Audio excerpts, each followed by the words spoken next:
Hi fishy doctors. Plus ടുവിനോടൊപ്പം NEET JEE എക്സാമുകൾ clear ചെയ്യാൻ ആഗ്രഹിക്കുന്ന എല്ലാ മക്കൾക്കും ഉള്ള വലിയൊരു കൺസേൺ ആണ് ഞാൻ എങ്ങനെ ഇതെല്ലാം മാനേജ് ചെയ്യും. അതായത് സ്കൂളിലെ ഒരുപാട് വർക്കുകൾ, പ്രാക്ടിക്കൽ വർക്കുകൾ, പിന്നെ സ്കൂളിലെ ആക്ടിവിറ്റീസ് അല്ലേ, കലോത്സവം, അങ്ങനെ ഒരുപാട് കാര്യങ്ങളുണ്ട്. അതിനോടൊപ്പം തന്നെ ഞാൻ ഈ ക്ലാസ്സുകളും ഇതെല്ലാം എങ്ങനെ മാനേജ് ചെയ്യും. അപ്പോൾ പേരൻസിനും ഉള്ള ഏറ്റവും വലിയൊരു കൺസേൺ ആണ് നിങ്ങളുടെ മകനെയോ മകളെയോ നിങ്ങൾ പ്ലസ് ടുവിനോടൊപ്പം തന്നെ ഞാൻ നീറ്റ് കോച്ചിങ്ങിന് ക്ലാസ്സസിന് വിടുന്നുണ്ടെന്ന് പറയുമ്പോഴേക്കും എല്ലാവരും പറയും എന്തിനാണ് ഇപ്പോഴേ സ്ട്രെസ് എടുപ്പിക്കുന്നത്, അത് കഴിഞ്ഞിട്ടുള്ള കുറച്ച് സമയമുണ്ടല്ലോ, അപ്പം ചെയ്താൽ പോരെ, കുട്ടികൾക്കെല്ലാം കൂടെ മാനേജ് ചെയ്യാൻ പറ്റുമോ, പ്ലസ് ടുവിൻ്റെ സ്കോറല്ലേ ഏറ്റവും വലുത്, പ്ലസ് ടുവിനല്ലേ നമുക്ക് ഫുൾ A+ മേടിക്കേണ്ടത്. അപ്പോൾ മക്കൾക്കിത് പറഞ്ഞാൽ ഭയങ്കരമായിട്ട് മനസ്സിലാവില്ല. എന്നാലും ഞാൻ പാരൻസിനോട് ചോദിക്കട്ടെ, നിങ്ങളിൽ എത്ര പേര് ഇപ്പോഴും നിങ്ങളുടെ പ്ലസ് ടുവിൻ്റെ മാർക്ക് ഓർത്തിരിക്കുന്നുണ്ട്? നിങ്ങൾ 10ലും പ്ലസ് ടുവിലും മേടിച്ച മാർക്ക് നിങ്ങളുടെ ലൈഫിൽ എത്ര സ്ഥലങ്ങളിൽ, എത്ര സെക്ടേഴ്സിൽ അത് നിങ്ങളെ ഹെൽപ്പ് ചെയ്തിട്ടുണ്ട്? നിങ്ങളെ പ്ലസ് ടുവിന് നിങ്ങൾ മേടിച്ച നിങ്ങളുടെ 96% നിങ്ങൾക്ക് എത്ര കോളേജുകളിൽ അഡ്മിഷൻ വാങ്ങി തന്നിട്ടുണ്ട്, എത്ര സ്ഥലത്ത് നിങ്ങൾക്ക് അത് ജോലി വാങ്ങി തന്നിട്ടുണ്ട്? സോ ഡിയർ പേരൻസ്, നിങ്ങൾ മനസ്സിലാക്കുക, what is important for our child. അവർ ഒരുപാട് മാർക്ക്, ഫുൾ A+ അല്ലെങ്കിൽ ഭയങ്കര ഹൈ പെർസെൻറ്റൈൽസ് വാങ്ങിക്കുന്നതല്ല ഒരിക്കലും അവരുടെ കരിയറിനെ ഹെൽപ്പ് ചെയ്യാൻ പോകുന്നത്. അത് അവർ ഇനി അങ്ങോട്ട് എന്താവണം എന്ന് അവർ ആഗ്രഹിക്കുന്നോ അതിനുള്ള പ്രിപ്പറേഷൻ റൈറ്റ് ടൈമിൽ സ്റ്റാർട്ട് ചെയ്യുന്നതാണ്. അതിനായിട്ടാണ് ഞങ്ങളിവിടെ നിങ്ങൾക്കായിട്ട് സൂപ്പർ കിങ്സ് ബാച്ചൊക്കെ ലോഞ്ച് ചെയ്തിരിക്കുന്നത്. അപ്പോൾ പ്ലസ് ടുവിന് പഠിക്കുന്ന മക്കൾ, നിങ്ങൾ പഠിക്കുന്ന അതേ സിലബസ്, നിങ്ങളുടെ ബോർഡ് എക്സാമിന് പഠിക്കുന്ന അതേ സിലബസാണ് നീറ്റ് JEE എൻട്രൻസ് എക്സാമുകൾക്ക് പഠിക്കുന്നത്. അപ്പോൾ ബേസിക്കലി ഇപ്പം CBSE പഠിക്കുന്നവരുണ്ട്, ICSE പഠിക്കുന്നവരുണ്ടാവും, സ്റ്റേറ്റ് സിലബസ് പഠിക്കുന്നവരുണ്ടാകും. നിങ്ങൾ പഠിക്കുന്ന ചില കാര്യങ്ങൾ നീറ്റ് JEE സിലബസുമായിട്ട് ചെറിയ വ്യത്യാസം ഉണ്ടാകും. എസ്പെഷ്യലി നീറ്റിനൊക്കെ നമ്മൾ നോക്കുമ്പോൾ പ്യുവർലി NCERT ബേസ്ഡ് ആയിട്ടാണ് സിലബസ് വരിക. സോ നമ്മൾ നമ്മുടെ മക്കൾക്ക് ചെയ്തു കൊടുക്കേണ്ടത് എന്താണ്, ആൻഡ് ഓൾസോ സ്റ്റുഡൻസ് നിങ്ങൾ ശ്രദ്ധിക്കേണ്ടത് എന്താണ്, നിങ്ങൾ റൈറ്റ് ടൈമിൽ നിങ്ങൾ ഈ പഠിച്ചു പോകുന്ന സിലബസ് തന്നെ നിങ്ങൾക്ക് ഈ എക്സാമുകൾക്ക് നിങ്ങളുടെ പ്രിപ്പറേഷന് വേണ്ടിയിട്ട് നല്ലൊരു കോച്ചിങ്ങോടെ നിങ്ങൾക്ക് ഒരുമിച്ച് കൊണ്ടുപോകാം. അപ്പോൾ അതിന് നിങ്ങളെ ഹെൽപ്പ് ചെയ്യുന്ന ബാച്ചാണ് സൈലത്തിൻ്റെ സൂപ്പർ കിങ്സ് ബാച്ച്. നമ്മുടെ ഈ ബാച്ചിലെ ക്ലാസ്സസ് എല്ലാം ഓൺലൈനാണ്.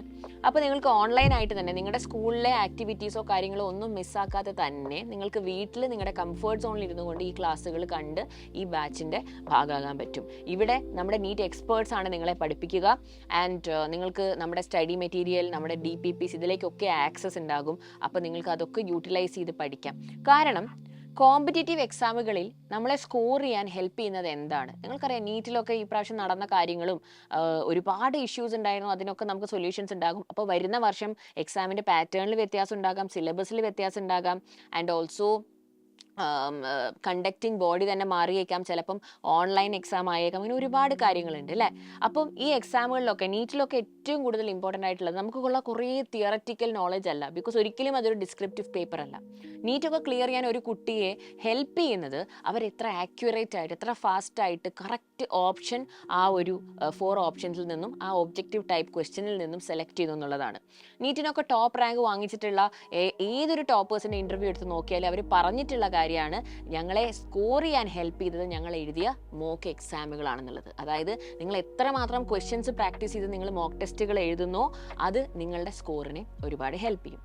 അപ്പോൾ നമ്മളിപ്പോൾ നോക്കുകയാണെങ്കിൽ ഇന്ത്യയിലൊക്കെ നീറ്റ് എക്സാം എഴുതുന്ന മക്കളിൽ വളരെ കുറച്ച് ശതമാനം മക്കൾ മാത്രം, ഒരു 1-2% മക്കൾ മാത്രമേ പ്ലസ് ടുവിനൊപ്പം തന്നെ ഞാനിത് ചെയ്ത് നീറ്റ് ഒന്ന് എഴുതി നോക്കാന്നുള്ള രീതിയിൽ പഠിക്കുകയുള്ളൂ. അപ്പം വൈ നോട്ട്? നമ്മളെ മക്കളെ എന്തിനാണ് നമ്മൾ അത് കഴിഞ്ഞ് അതിന് വേണ്ടി തീരുമാനിച്ചാൽ മതി, ഭാവിയെക്കുറിച്ച് ഇപ്പം നിങ്ങൾക്ക് ഐഡിയ ഇല്ലെങ്കിൽ കുഴപ്പമില്ല, ആദ്യം പ്ലസ് ടുവിന് നല്ല മാർക്ക് മേടിക്കുക എന്നുള്ളൊരു രീതിയിൽ ചാനലൈസ് ചെയ്യുന്നത്? അവർക്ക് ഡോക്ടർ ആവാനാണ് ആഗ്രഹം, അവർക്ക് ഈ ഒരു പ്രൊഫഷനാണ് ഇഷ്ടമെങ്കിൽ അതിനുള്ള പ്രിപ്പറേഷൻ അവർക്ക് ഇപ്പം തന്നെ തുടങ്ങിക്കൂടെ?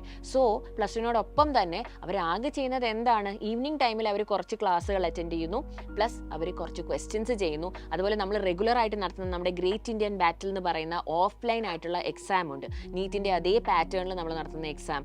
ഇതിൻ്റെ അടുത്ത എക്സാം വരാൻ പോകുന്നത് ജൂലൈ 28-ാം തീയതിയാണ്. അപ്പോൾ അതൊക്കെ നമ്മുടെ മക്കൾക്ക് വന്നിട്ട് എഴുതി നോക്കാം. അപ്പം അവർക്ക് ആ എക്സാം പാറ്റേണിനെ കുറിച്ച് ഒരു ഐഡിയ കിട്ടും. അതുപോലെ അതല്ലാതെ നമ്മൾ നടത്തുന്ന മോക്ക് എക്സാമുകൾക്കും ഈ ബാച്ചിൻ്റെ ഭാഗമായിട്ട് നടത്തുന്ന എല്ലാ എക്സാമുകൾക്കും ഇവർക്ക് എഴുതാം. സോ ബേസിക്കലി ഇവർ എത്ര ക്വസ്റ്റ്യൻസ് പ്രാക്ടീസ് ചെയ്യുന്നു, സിലബസ് എന്താണെങ്കിലും ഇവർ പഠിക്കുന്നുണ്ട്. അപ്പോൾ ബോർഡ് എക്സാമിനും നീറ്റ് എക്സാമിനും ഒക്കെ ഒരേ സംഭവമാണ് ഇവർ പഠിക്കുന്നത്. സിലബസ് എന്താണെങ്കിലും പഠിച്ചു പോകുന്നുണ്ട്. അതിനോടൊപ്പം കുറച്ച് ക്വസ്റ്റ്യനും കൂടെ പ്രാക്ടീസ് ചെയ്താൽ എന്തുകൊണ്ട് ഇവർക്ക് ഫസ്റ്റ് ചാൻസിൽ തന്നെ നീറ്റിനൊക്കെ നല്ല സ്കോർ വാങ്ങിക്കൂടാ? ബിക്കോസ് അങ്ങനെയുള്ളൊരു എക്സെപ്ഷണൽ ഗ്രൂപ്പായിട്ട് നമ്മുടെ മക്കൾക്ക് മാറിക്കൂടെ? ഇതൊരിക്കലും നമ്മൾ അവരെ കൊണ്ട് ഓവർ ബേർഡൻഡ് ആക്കുകയോ തുമ്പിയെ കൊണ്ട് കല്ലെടുപ്പിക്കുന്ന കാര്യമൊന്നും അല്ല. ബിക്കോസ് അവർ ഓൾറെഡി ഇതേ കാര്യമാണ് ബോർഡ് എക്സാമിനും പഠിക്കുന്നത്. ഇവിടെ അവർ എഴുതുന്ന ക്വസ്റ്റ്യൻ്റെ പാറ്റേണിന് മാത്രമേ വ്യത്യാസം വ്യത്യാസമുള്ളൂ. അപ്പോൾ ഒന്ന് ആലോചിച്ച് നോക്കിക്കേ. അതിനുവേണ്ടി പാരൻസിനോട് എനിക്ക് പറയാനുള്ളത്, ഇതിനുവേണ്ടി നിങ്ങൾ ഇൻവെസ്റ്റ് ചെയ്യുന്ന പൈസ, നിങ്ങൾ മക്കൾക്ക് ട്യൂഷന് വിടാനും ഇത് കഴിഞ്ഞ് നിങ്ങൾ അവരെ കോച്ചിങ്ങിന് ചേർക്കാനോ അല്ലെങ്കിൽ എന്തിനൊക്കെ വേണമെങ്കിലും നിങ്ങൾ ചിലവഴിക്കുന്ന ആ ഒരു പണത്തിനെ വെച്ച് നോക്കുമ്പോൾ ഇത് വളരെ ചെറിയൊരു എമൗണ്ട് ആയിരിക്കും. ഓക്കെ, അപ്പം അതൊരിക്കലും വേസ്റ്റ് ആവാൻ പോകുന്നില്ല. ബിക്കോസ് നമ്മുടെ മക്കൾ നീറ്റ് സിലബസിൻ്റെ ക്ലാസ്സസ് ഇവർ അറ്റൻഡ് ചെയ്യുന്ന സമയത്ത് ഇവരുടെ ബോർഡ് എക്സാമിനും കൂടെയുള്ള ഒരു പ്രിപ്പറേഷൻ ആവുകയാണ്. ആൻഡ് ഓൾസോ നിങ്ങൾക്കും അവരെ മോണിറ്റർ ചെയ്യാം, ബിക്കോസ് അവർ വീട്ടിൽ തന്നെ ഇരുന്നിട്ടാണ് ക്ലാസ്സസ് കാണുന്നത്. അപ്പോൾ ഇങ്ങനെയൊക്കെയുള്ള ഒരുപാട് ബെനിഫിറ്റ്സ് നമ്മുടെ സൂപ്പർ കിങ്സ് ബാച്ചിലുണ്ട്. അപ്പോൾ സൂപ്പർ കിങ്സ് ബാച്ചിൽ ഓൾറെഡി മക്കൾ ജോയിൻ ചെയ്ത് കഴിഞ്ഞു, ക്ലാസ്സസ് നടന്നുകൊണ്ടിരിക്കുകയാണ്. പക്ഷേ ഇനിയും ജോയിൻ ചെയ്യാത്ത മക്കൾക്കായിട്ട് നിങ്ങൾ ഉടനെ തന്നെ ജോയിൻ ചെയ്യുക. നിങ്ങൾക്കായിട്ടുള്ള സ്പെഷ്യൽ ഡിസ്കൗണ്ട്സും കുറച്ച് ഓഫേഴ്സും കാര്യങ്ങളൊക്കെ ഉണ്ട്. അപ്പം പൈസയുടെ കാര്യമോ, അതായത് ഒരുപാട് ഹൈ ഫീസ് ആയിരിക്കുന്നൊന്നും ഓർത്ത് പേരൻസും വിഷമിക്കേണ്ട. ഡീറ്റെയിൽസ് ഒക്കെ ഈ നമ്പറിൽ വിളിച്ചാൽ കിട്ടും. നമ്പർ നമ്മൾ സ്ക്രീനിൽ കൊടുക്കുന്നുണ്ട്. അപ്പം എത്രയും പെട്ടെന്ന് വിളിക്കുക, ഡീറ്റെയിൽസ് അന്വേഷിക്കുക, സൂപ്പർ കിങ്സ് ബാച്ചിലേക്ക് പെട്ടെന്ന് തന്നെ എൻറോൾ ചെയ്യുക. എന്തിനാണ് നിങ്ങൾ വെറുതെ സമയം വേസ്റ്റ് ചെയ്യുന്നത്? നിങ്ങൾക്ക് അടിപൊളിയായിട്ട് ഇപ്പം തന്നെ പഠിച്ചു പോവാം കേട്ടോ. അപ്പം നമുക്ക് +2-നും ഫുൾ A+ വാങ്ങിക്കാം, പ്ലസ് നമ്മുടെ നീറ്റ് എക്സാമിന് നമുക്ക് നല്ലൊരു റാങ്ക് തന്നെ വാങ്ങിക്കണം. നിങ്ങളുടെ എല്ലാവരുടെയും ഡ്രീംസ് ഫുൾഫിൽ ആവട്ടെ. All the very best.